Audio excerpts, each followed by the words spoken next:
Hello बच्चों, चलिए प्रश्न पढ़ते हैं। कार्बन प्रबल अपचायक का कार्य क्यों करता है?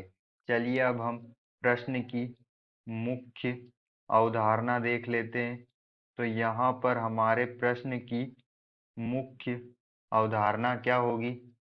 कार्बन जो होता है हमारा C, कार्बन को हम C से प्रदर्शित करते हैं। यह प्रबल अपचायक होता है क्योंकि प्रबल अपचायक का कार्य करता है क्योंकि कार्बन जो होता है वो धातु ऑक्साइड को धातु के जो ऑक्साइड होते हैं उनको परिवर्तित कर देता है धातु में परिवर्तित परि धातुओं में परिवर्तित कर देता है। धातु के जो ऑक्साइड होते हैं उनको कार्बन धातु में परिवर्तित कर देता है, इसलिए कार्बन जो होता है प्रबल अपचायक का कार्य करता है। जैसे यहाँ पर हम अभिक्रिया से समझ लेते हैं, जैसे जो FeO3 यहाँ पर ये आयरन का ऑक्साइड है, जिससे 3 कार्बन अभिक्रिया कर यहाँ से हमें आयरन धातु प्राप्त होती है इस अभिक्रिया में। और कार्बन जो है ऑक्सीजन से जुड़कर 3 अणु कार्बन मोनोऑक्साइड बनाता है। तो यहाँ पर हम देख सकते हैं कि कार्बन ने जो धातु का ऑक्साइड था उसको धातु में परिवर्तित कर दिया। अब हम दूसरी अभिक्रिया देखते हैं, जैसे जिंक का ऑक्साइड ZnO की अभिक्रिया जब कार्बन के साथ करते हैं तो यहाँ से जो जिंक Zn है धातु वो अलग हो जाती है और कार्बन ऑक्सीजन के साथ जुड़कर कार्बन मोनोऑक्साइड बनाता है। तो यहाँ पर भी कार्बन धातु के ऑक्साइड को धातु में परिवर्तित कर देता है। और किसी भी अभिक्रिया में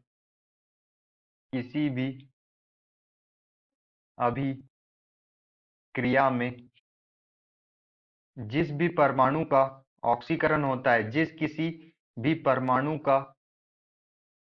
परमाणु या अणु का ऑक्सीकरण होता है वह अपचायक का कार्य करता है। वह परमाणु या अणु अपचायक का कार्य करता है। तो अभिक्रिया में जिसका ऑक्सीकरण होता है वही अपचायक का कार्य करेगा। तो यहाँ से हम देख सकते हैं कि कार्बन जो एक सिंगल अणु है इसकी ऑक्सीकरण अवस्था 0 है और यहाँ पर ये कार्बन मोनोऑक्साइड बनाकर इसकी ऑक्सीकरण अवस्था +2 होती है। तो हम देख सकते हैं कि जो ऑक्सीकरण अवस्था है वो 0 से +2 की ओर जाती है, मतलब यहाँ पर ऑक्सीकरण अवस्था बढ़ रही है और ऑक्सीकरण अवस्था बढ़ रही है मतलब ऑक्सीकरण हो रहा है कार्बन का। यहाँ पर जब ऑक्सीकरण अवस्था बढ़ती है तो यहाँ पर कार्बन का जो है क्या हो रहा है, ऑक्सीकरण हो रहा है।